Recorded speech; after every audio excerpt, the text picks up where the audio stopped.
Hello tout le monde, comment allez-vous, c'est Blood? J'espère que vous allez tous très bien, en tout cas pour moi c'est la forme. Et aujourd'hui on se retrouve sur FIFA 15 pour un nouveau tutoriel. Dans ce tutoriel je vais vous apprendre à bien tirer un coup franc à ras de sol ou à mi-hauteur avec puissance, comme celui-ci.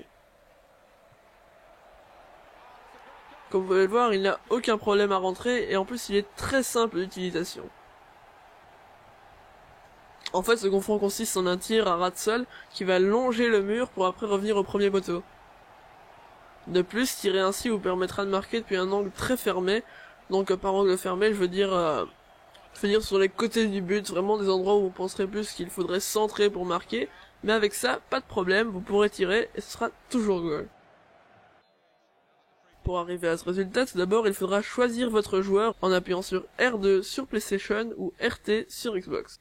Personnellement, pour moi c'est R1 car j'ai modifié mes touches. Après ici, il y a 3 statistiques importantes à prendre en compte. Le pied du joueur, s'il est gaucher ou droitier, la puissance, et l'effet. Le plus important est le pied. Si on se trouve sur le côté gauche du but, on tirera avec un gaucher, si on se trouve sur le côté droit du but, on tirera avec un droitier. Ici on est du côté gauche, donc il faudra tirer avec un gaucher. Mais, on ne peut pas tirer directement avec David Silva, par exemple, qui est juste là, car il n'a que 76 de puissance, donc il faudra essayer de trouver un joueur qui a plus de puissance. Dans ce cas-ci, c'est Kolarov, un gaucher avec un coup franc très puissant, et ça c'est parfait. Après, l'effet c'est vraiment le moins important, il faut plus de 65 d'effet pour avoir vraiment... pour pas que le ballon soit une ligne droite, mais à partir de là, c'est facile. Après, pour le marquer, vous devrez imaginer qu'il y a un joueur de plus dans le mur, et vous alignez de façon à ce que le ballon frôle ce joueur. Si vous n'avez pas le compas dans l'œil, ce que vous pouvez faire, c'est prendre comme repère la ligne de la minimap qui est juste en dessous, et prolonger la ligne, de façon à voir que vous êtes en train de frôler le joueur. Puis pour tirer, maintenant appuyez L1 sur PlayStation ou LB sur Xbox, appuyez sur la touche de tir avec entre 1 et 2 barres et demie de puissance, ça change en fonction du joueur avec lequel vous allez tirer, et mettez un effet en direction du goal avec le joystick gauche. Attention, les diagonales ne valent pas, donc c'est soit de gauche, soit de droite. On va rembobiner, on choisit notre joueur, on s'aligne bien, on tire comme je viens de vous le dire, et aucun problème, ça rentre au premier poteau en longeant le mur et le gardien ne peut rien faire. Alors, pourquoi est-ce qu'on ajoute ce joueur imaginaire? Eh bien tout simplement, il vous sert de repère, parce qu'avec l'effet, en fait, le joueur se le prendrait en plein corps.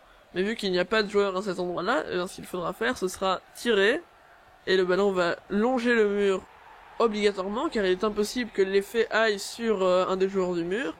Vu qu'on a le joueur imaginaire là, eh ben, ce sera lui qui va se le prendre dans le mur, mais vu qu'il n'y a pas de joueur qui se trouve là, ce qui va se passer, c'est que le ballon va justement passer à côté du mur, enfin, du mur réel, dans le mur imaginaire mais qui n'existe pas, et donc il pourra rentrer sans aucun problème au premier poteau. On revoit à nouveau sur le ralenti que le ballon n'a aucun problème à longer le mur, et qu'en plus il rentre parfaitement au premier poteau.